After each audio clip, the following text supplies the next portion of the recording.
could.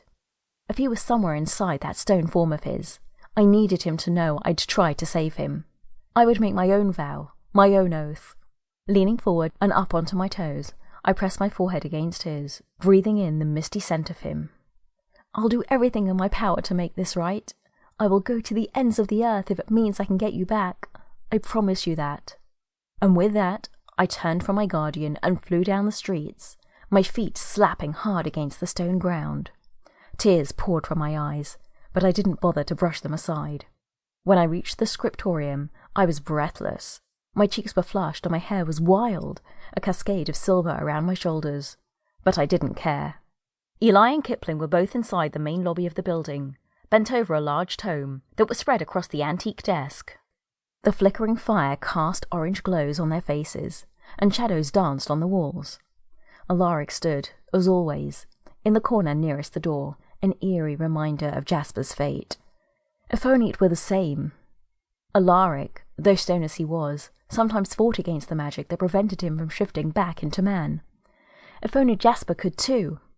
Kipling and Eli both glanced up when they heard my feet shuffle against the floor. When they saw the look on my face, they were instantly on their feet. Kipling's frown pulled down the corners of his ancient eyes, the lines on his forehead highlighting a weariness that he tried his best to hide. "Ro, what's wrong?" Eli said, crossing the room in 2 quick strides. He took my arms in his gentle hands, his mossy green eyes searching my face for answers I didn't know how to give. How could I explain this? How could I tell him I turned his oldest friend to stone? "It's Jasper." My heart squeezed tight, and I blurted out the words before I lost the courage.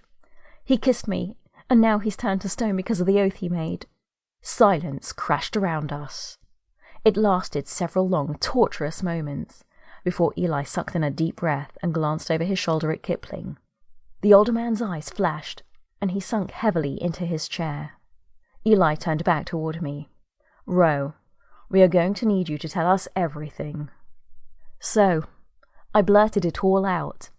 Every heart-wrenching detail, from our first kiss on the cliffs, to his agonizing rejection, and to my repeated attempts to claim his affection again, to the second kiss, and then to his horrifying shift into stone. When I was done speaking, my head felt light and fuzzy, as if I'd entered some alternate universe where the people I knew and loved kept dropping like flies. But it wasn't some alternate universe. This was reality. "What can we do?" I asked, glancing from Eli to Kipling.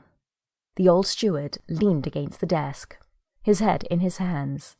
He merely shook his head in response. "Jasper is not the first gargoyle shifter to give in to temptation of falling for his assignment," I finished for him, a word that still felt like a stab in the heart.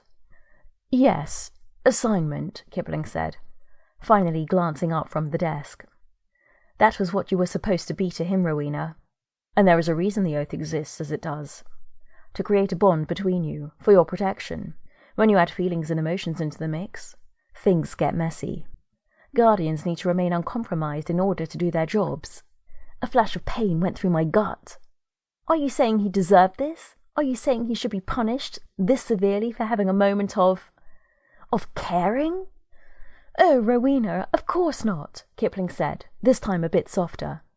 "This situation here, in the city, with you and the gargoyles, it's a lot more nuanced than that. But an oath is an oath, and he broke it.